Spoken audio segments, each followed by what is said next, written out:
चोर आयो भनेर चाहिँ भन्ने तर चोर चाहिँ नचिनाउने नदेखिने भनेपछि कसलाई समातेर कारबाही गर्ने? जसले फैसला लेख्यो उसले भाग खोजेन अरे, जसले फैसला लेखेन उसले भाग खोज्यो अरे। ले अदालतको बिचौलिया आदि इत्यादि चोलेन्द्र शमशेरलाई जोडेर उहाँहरूले जे कुरा भन्नुभयो, उहाँहरू यो सर्वोच्च अदालतमा प्रधान न्यायाधीश हुँदा बिचौलिया भ्रष्टाचार व्यभिचार थिएन र अहिले मात्रै भएको हो। उहाँहरूले चाहिँ त्यसलाई हटाउनको लागि के काम कारबाही गर्नु? अब अहिले महाभियोग कसलाई लाइयो? जोसँग पूर्ण कार्यक्षमता छ त्यसलाई लाइयो। अभाव भाकाहरू चाहिँ चोखा भए। तत्कालीन नेपाल कम्युनिस्ट पार्टीलाई विभाजन गरेर होइन तिमीहरू एमाले नै हुनुपर्छ, तिमीहरू माओवादी नै हुनुपर्छ भनेर फैसला गर्ने बमकुमार श्रेष्ठ र कुमार रेग्मी होइन र त्यतिखेर निर्वाचन आयोगको काम, दल दर्ता गर्ने काम, दल विभाजन गर्ने काम पनि राजनीतिक दलले गर्ने काम पनि अदालतको बमकुमार श्रेष्ठ र कुमार रेग्मीको इजलासले गर्यो भनेर भन्ने यही प्रचण्डजीहरू होइनन् भने अब तिनीहरूलाई महाभियोगको लाउनु पर्ने अवस्था परिस्थिति कसरी छैन? विष्णु भट्टराईज्यू, स्वागत छ कलकत्ता टिभी नेपालमा। हजुर धन्यवाद। चोलेन्द्र शमशेरलाई महाअभियोग साँच्चै नै लाउनै पर्ने थियो, यो बेला किन लगाइयो? यहाँबाट सुरुवात गरौँ आजको कुराकानी। पहिलो कुरा त जुन आधार र कारणहरू, 20औं कारणहरू जे देखाइएको छ, ती आधार र कारणहरूको सम्पूर्ण सर्जक चोलेन्द्र शमशेर जबरा मात्रै हो कि अथवा अरू पनि कोही? अदालतको व्यथिति, बिचौलिया भ्रष्टाचार विसङ्गतिलाई रोक्नका लागि प्रधान न्यायाधीशको क्रियाशीलता भएन। मान्य न्यायाधीश हरिकृष्ण कार्कीजीले अदालतमा भ्रष्टाचार छ, बिचौलिया छ, संविधानको संवैधानिक परिषद सम्बन्धी व्यवस्था नै विचार गर्नुपर्ने छ भनेर जे प्रतिवेदन दिनुभयो, यसले 2-3 कुरा प्रष्ट पार्दछ। ललिता निवास प्रकरणमा विजय कुमार गजदार नेपाली काङ्ग्रेसका व्यक्तित्व हुनुहुन्छ होला उहाँ सायद, त्यसमा करोडौंको भ्रष्टाचारको मुद्दामा 10 लाख रुपियाँ धरौटी दिएर सेटिङ मिलाएर विजय गजदार छुटे भनेर आम सञ्चारले लेखेकै हो भने अब यो विशेष अदालतमा भएका सेटिङका कुराहरू र त्यो कतिखेर भयो भनेदेखि जब सर्वोच्च अदालतबाट परमादेशको आदेश जारी भयो र शेरबहादुर देउवाजी प्रधानमन्त्री हुनुभयो अनि मात्रै विजय गजदार बयान गर्न जानुभयो। मुद्दा त धेरै अगाडि थियो। यसले के बुझिन्छ र यो बिचौलियावाला कुरा गर्नका लागि यो देशका सत्ताधारी राजनीतिक दलका मान्छेहरू पनि उत्तिकै क्रियाशील रहछन् भन्ने कुरा देखियो कि देखिएन? अब अदालतमा रहेको भ्रष्टाचार आदि इत्यादिको जे प्रश्न छ, हरिकृष्ण कार्कीजीको प्रतिवेदन, हरिकृष्ण कार्कीजीले अदालतमा भ्रष्टाचार व्यभिचार छ भनेर भनिसकेपछि अदालतको प्रधान न्यायाधीश मात्रै भ्रष्टाचारी छ भनेर त लेख्नु भएन। अब ती भ्रष्टहरू को हुन् त किन लेख्नु भएन? चोर आयो भनेर चाहिँ भन्ने तर चोर चाहिँ नचिनाउने नदेखिने भनेपछि कसलाई समातेर कारबाही गर्ने? यसै कारणले अदालतमा भ्रष्टाचार छ भन्ने कुरा सर्वोच्च अदालतको हरिकृष्ण कार्कीजीको अथवा त्योभन्दा अगाडिका धेरै कुराहरूमा भनेपछि न्यायाधीश भ्रष्ट नभई अदालतमा भ्रष्टाचार हुन्छ र त्यो कुरा हरिकृष्ण कार्कीजीले देख्नु भएर छ नि मान्य न्यायाधीशजीले। त्यो किन नाउँ गाउँ बताउनु भएन र त्यसैले गर्दा आफूले भ्रष्टाचारी देखि त्यसको नाउँ नभन्ने, घुस दिने र घुस लिने भनेका त राज्यका शत्रु हुन्छन् भनेर हाम्रा पूर्वजले भन्थे। अहिले घुस लिने र दिने काम चाहिँ भएको छ भन्ने, तर भ्रष्टाचारी चाहिँ नभन्ने भनेपछि त्यो चाहिँ महाभियोगको विषय हुन्छ कि हुँदैन? एक, यो सरकार परमादेशद्वारा बनेको सरकार हो। त्यो परमादेशको फैसला ईश्वर प्रसाद खतिवडा भन्ने मान्य न्यायाधीशज्यू मैले लेख्या हुँ भनेर उहाँले सार्वजनिक रूपमै भन्नुभयो र चोलेन्द्र शमशेर जबरालाई त्यो फैसलाको बारेमा 10, 12, 18 घण्टा अगाडि मात्रै जानकारी दिइयो भन्ने कुरा पनि सार्वजनिक भएकै हो। त्यो परमादेशले बनाएको सरकार र त्यो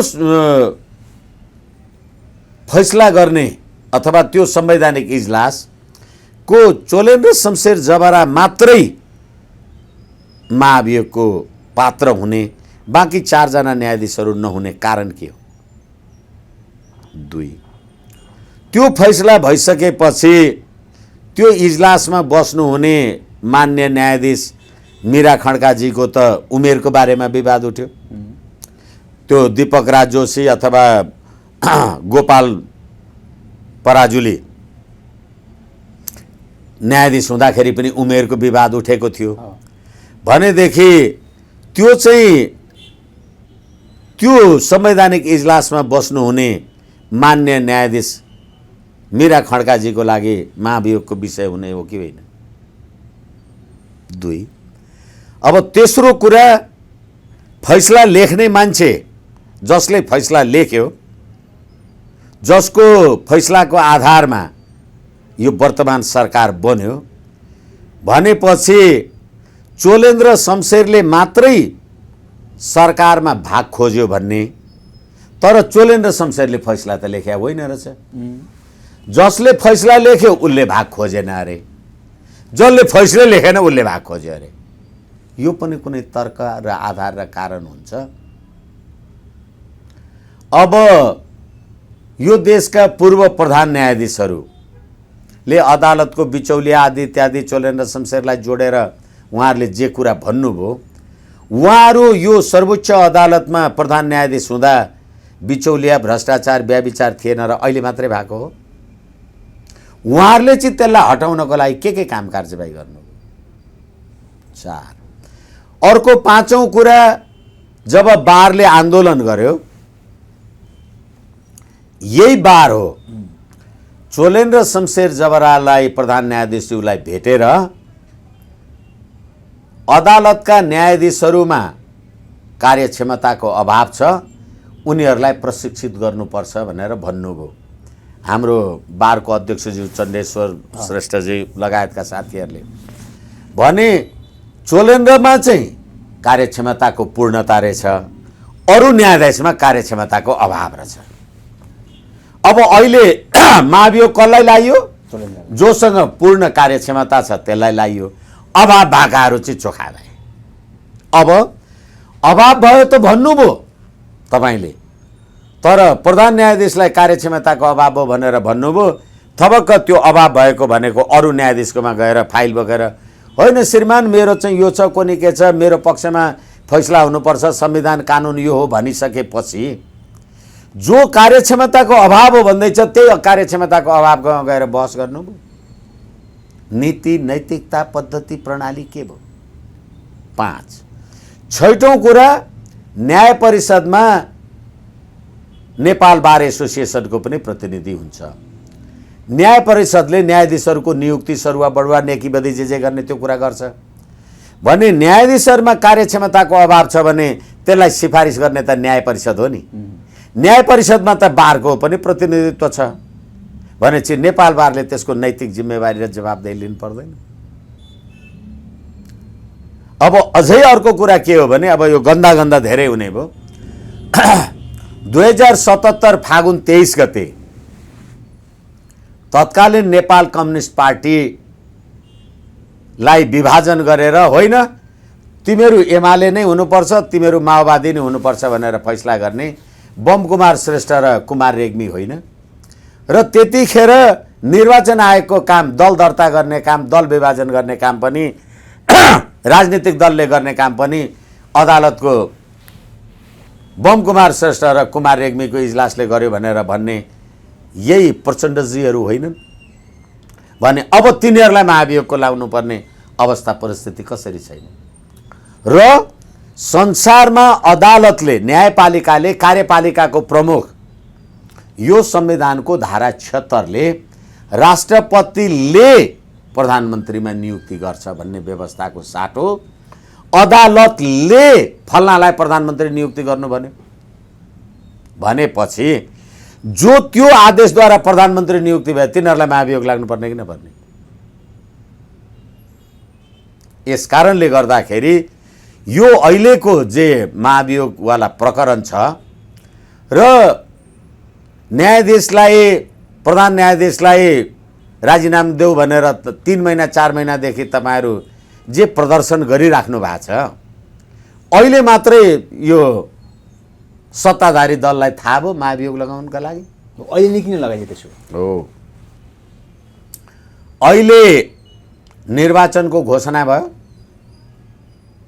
अहिले एमसीसी पास गर्ने कि नगर्ने भन्ने प्रश्न उठ्यो भनेदेखि पुष्पकमल दाहालहरू एमसीसी पास गर्नका लागि संशोधन गर्ने कुनै के हामी यो जस्ताको तस्तै पास गर्दैनौँ भनेर भन्ने, अनि डोनाल्ड लूले त भनिदिनु भयो तिमी पास गर्छौ, जस्ताको तस्तै पास गर्छौ भने गर, संशोधन हुँदैन, कुनै हालतमा हुँदैन, कुनै हालतमा हुँदैन।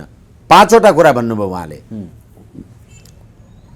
एमसीसी कि यस भन्नुस् कि नो भन्नुस्, 1, संशोधन हुँदैन 2, समय थपिँदैन 3, तपाईले एमसीसी पास गर्नु भएन भने अमेरिका र नेपालको नीतिमा पुनर्विचार गर्छौं 4, यो तपाईले पास गर्नु भएन भने यो चाइनाको संलग्नता छ भन्ने हामी बुझ्छौं 5 भनेपछि प्रचण्डलाई मात्रै भनिएको कुरा हो।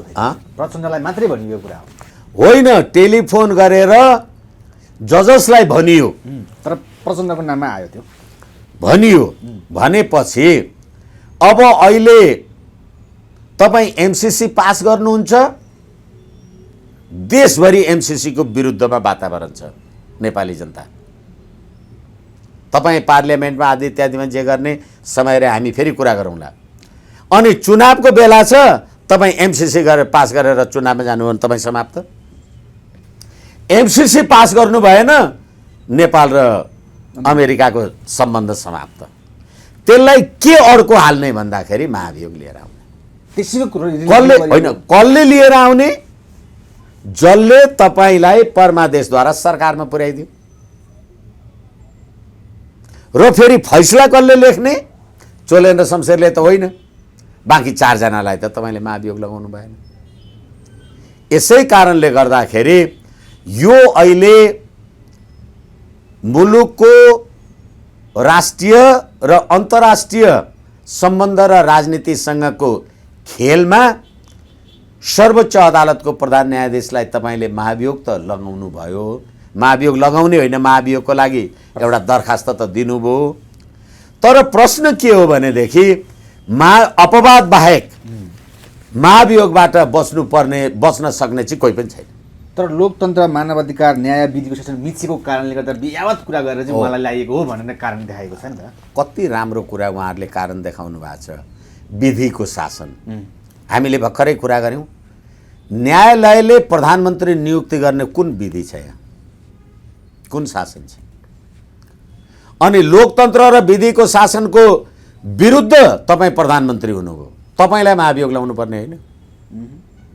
किनभने राष्ट्रपतिकोमा प्रधानमन्त्री हुनको लागि केपी शर्मा ओलीले मसँग 153 जना छन् भनेर दाबी गर्नुभयो, शेरबहादुर देउवाले मसँग 149 जना छन् भन्नुभयो।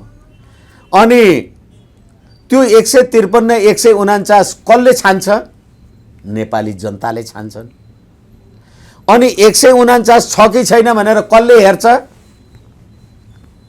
पार्लियामेन्टले हेर्छ। अनि प्रतिनिधि सभामा जम्मा 275 को पार्लियामेन्टमा 300 315 20 जना सदस्य हुने दाबी लिएर जाने कुरालाई सर्वोच्च अदालतले हेर्ने, चोलेन्द्रले हेरिदिने र तपाईँ प्रधानमन्त्री हुने भनेपछि महाभियोग तपाईँले नलगाएर कसलाई लाउने?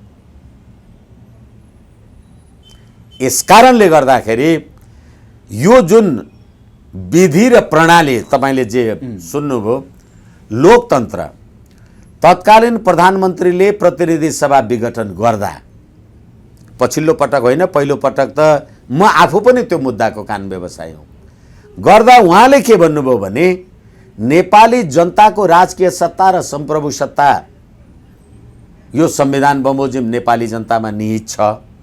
म नेपाली जनताको अभिमत लिन जान्छु भनेर प्रतिनिधि सभा विघटन गर्दा तपाईँ होइन राजनीतिक दलका नेता कहाँ चाकरी गर्न जाए भनेर प्रतिनिधि सभा विघटन बदर गरे होइन। अनि अहिले नेताका ढोका ढोका चारेर जुन तपाईँले 5 दलीय गठबन्धन बनाउनु भएको छ र तपाईँ शेरबहादुर र पुष्पकमल दाहालजी प्रचण्ड भएर अमेरिकाको एउटा रक्षा मन्त्रालय अन्तर्गतको सहायक सचिव स्तरको मान्छेलाई पाउ परेर एमसीसी बोर्ड अफ डाइरेक्टर्सलाई पत्र लेख्नु भएको छैन, हामी एमसीसी अनुमोदन गर्छौँ, हामीलाई समय देऊ भनेर। अनि तपाईँहरूलाई चाहिँ यो राष्ट्रद्रोह, किनभने ज्ञानेन्द्रबहादुर कार्कीले त चिठी लेख्नुभयो एमसीसीमा भएको अमेरिकाको वर्तमान कानुन र भविष्यको कानुन उल्लङ्घन गर्दिन भन्दा हाम्रो सम्प्रभुता खतरामा पर्यो, अमेरिकाको पोल्टामा पर्यो, अमेरिकाको नियन्त्रणमा, देशको सम्प्रभुता अमेरिकाको नियन्त्रणमा पर्ने काम गर्ने चाहिँ त्यसमा चाहिँ महाभियोग लाग्नुपर्ने होइन भने। त्यसपछि चोलेन्द्रले महाभियोग लाग्ने काम गरेका होइन त त्यसबादेखि के भन्नुहुन्छ त्यो विषयमा? किनभने तपाईँले यो चोलेन्द्रले फैसला गरेको 2078 असार 28 गतेले आज कति भयो? 6 महिना, 7-8 महिना भने तपाईँले आजसम्म किन महाभियोग लगाउनु भयो? किनभने मेरी बिल्ली मुझी से म्याऊ, तपाईँले मलाई मन्त्री प्रधानमन्त्री बनाइदिनु भयो अनि तपाईँले म महाभियोग किन लाउँदैछु? किनभने एमसीसी देखाएर, निर्वाचन देखाएर अब मुक्ति पाउने भइएन। त्यसैले गर्दाखेरि प्रधान न्यायाधीशमाथिको महाभियोगको कुरालाई चाहिँ संसदमा ल्याएर राखेपछि यसलाई एक्सटेन्ड गर्न सकिन्छ भन्ने एउटा धारणा। र अर्को कुरा के हो भने संसदीय सुनवाई समितिमा दुवै सदनका सदस्य रहने गरी 15 सदस्यीय संसदीय सुनवाई समिति हुन्छ। म त अप्पर हाउस र लोअर हाउस, प्रतिनिधि सभा र राष्ट्रिय सभा दुईटैले मलाई प्रधान न्यायाधीश हुन्छ भनेर सिफारिस गरे हो। तर अहिले तपाईँले महाभियोग सिफारिस समितिमा चाहिँ प्रतिनिधि सभाका मात्रै 2/3 पास गरे भने हुन्छ भनेपछि संसद कहाँ गयो?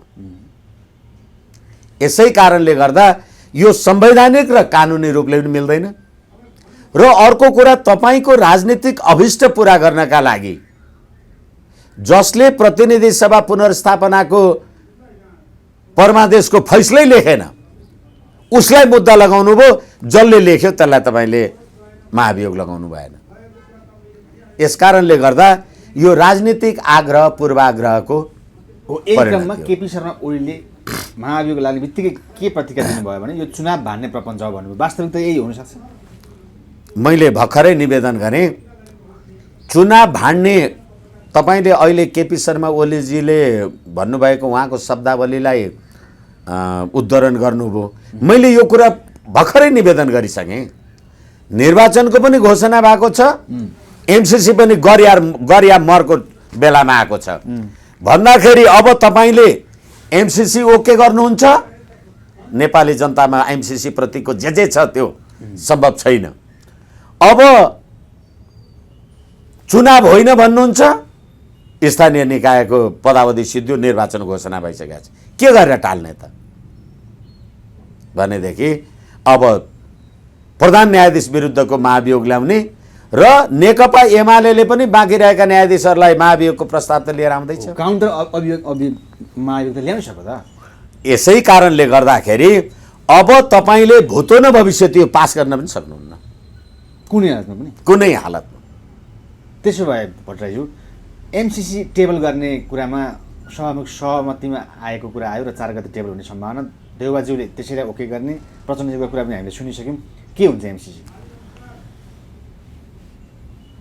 मलाई लाग्छ मैले तपाईहरुसँगै कुरा गरेको छु एमसीसी को दफा 2.7 ले नेपालको संप्रभुता भन्दा माथि एमसीसी छ भन्ने कुरा आर्टिकल 7 ले लेखा छ भनेर म एक line पढौं The parties understand that this compact upon entry into force will prevail over the domestic laws of Nepal. नेपालको कानुन भन्दा एमसीसी शक्तिशाली हुन्छ भनेपछि नेपालको कानुन भने त नेपालको संविधान पनि हो नेपालको संविधान अन्तर्गत तपाईलाई मैले भोट दिएर पठाएको नेपालको संविधानलाई नै तलमाथि गर्ने गरी तपाई एमसीसी पास गर्न पाउनुहुन्छ तपाईलाई अधिकार छ यस कारणले गर्दाखेरि तपाई टेबल गर्नुस् टेबल त तपाईले 76 3 30 मा गर्नुभयो युवराज खतिवडाले त्यतिखेर केपी शर्मा ओलीको टाइममा 76 3 23 देखि लिएर आज 3 वर्ष पुग्न लागिसक्यो त्यो टेबल गरे के भयो र फेरि अर्को कुरा के हो भने देखि यसरी तपाईले टेबल गर्नुभयो भने यो एमसीसी कहिले तपाईले सही गर्नुभयो 14 सेप्टेम्बर 2017 मा भने देखि हाम्रो सन्धि ऐन 2047 को दफा 10 त्यसरी सरकारले सन्धि स्वीकार गरेपछि व्यवस्थापिका संसदको बैठक बसेको 1 महिना भित्र जानकारीको लागि व्यवस्थापिका संसदमा पेश गर्नुपर्छ कति दिन भयो आज कुन आधारले पेश गर्दै हुनुहुन्छ हुल गर्नुहुन्छ जबरजस्ती गर्नुहुन्छ ढुङ्गामुढा गर्नुहुन्छ त्यो बेग्लै कुरा हो तर तपाईले बनाएको नीति नियम कानुन संविधान पद्धति प्रणालीले यो कुरा ठीक छैन टेबल गर्नु हुँदैन अहिले त्यसो भए एमसीसी म्याच सिद्धियो सन्धि ऐन 2047 को दफा 10 मैले तपाईलाई पढेर सुनाए र जुन सन्धि नेपालको हकमा लागू नै भएको छैन संविधानको धारा 279 ले त्यस्तो सन्धिलाई एमसीसी लाई तपाईले 1 अर्ब 30 करोड रुपैयाँ दिनु नेपालमा एमसीए कार्यालयको लागि जग्गा किन्न घर जग्गा किन्न कहिले दिनुभयो 2072 पुस 10 गते 2073 असार 31 गते एमसीसी हुने कि नहुने अहिले यहाँ छ कहाँ छ देश तर पास हुने अवस्थामा पुगिसकेको छ एमसीसी अब भट्टराईज्यू मलाई होला यो तपाईले भन्नुभएको कुरालाई एकदमै हुँदैन मैले ओभररुल गर्न तर मेरो व्याख्या र विश्लेषणमा तपाईले यसलाई पास गर्नै सक्नुहुन्न किनभने नेपालको संप्रभुता अमेरिकाको पोल्टामा पुग्यो भनेर तपाईले जे कुरा भन्नु भएको छ एकछिनलाई मान्नुस् तपाईले भने जसरी तपाईले एमसीसी पास गर्नुभयो भने कहाँबाट गर्नुहुन्छ प्रतिनिधि सभाबाट अनि एमसीसी कहाँबाट पास गर्नुपर्छ संसदबाट संसद भनेको त प्रतिनिधि सभा र राष्ट्रिय सभा दुईटै होलान् र तपाईले संसदको गणपूरक संख्या प्रतिनिधि सभाको गणपूरक संख्या 1/4 ले गणपूरक संख्या हुन्छ जसमा 69 जना हुन्छन् र 69 जना भयो भने त बहुमत हुन्छ पास हुन्छ भन्ने एक थरी मान्छेहरू छन् म तपाईलाई यही संविधानको धारा 279 पढेर निवेदन गर्छु एमसीसी को प्रयोग